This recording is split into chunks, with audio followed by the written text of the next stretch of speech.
Alright, doing a theft deterrent module on a 08 Pontiac G6. Here's the ignition switch and lock cylinder removed from the dash. This is the old theft module. So basically that ring just goes around where the key goes in. And that picks up your security signal from the key and it sends it to the BCM, which in turn enables the PCM to allow the starter to crank. So you can just see there's two 15, those are actually 30 T30 torque screws. These top two that you have to take out to get the ring off.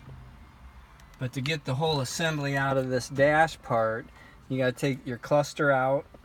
I took the radio out just so I can get to the side and get to the plugs a little easier.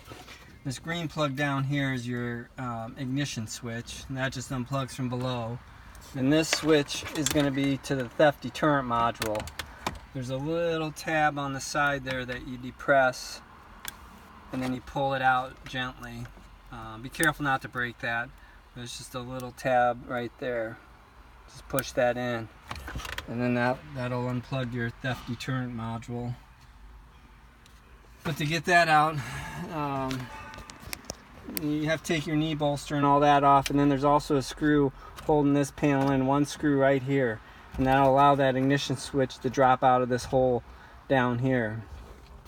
And basically there's three 7mm bolts that hold this into the dash, one in each of these holes, and they come from the back side, which you can get two of them from down below, and then I got the other one from up top.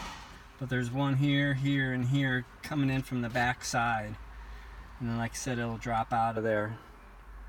So basically, you get the radio out, you're going to have to remove the glove box, and then take this front part off, and then the radio comes right out for 7mm.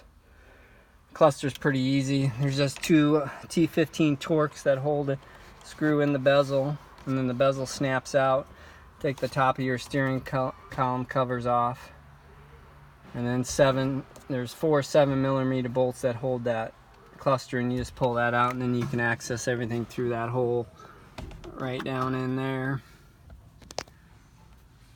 Yeah, once you know where those screws are, pretty easy to get that switch out of there.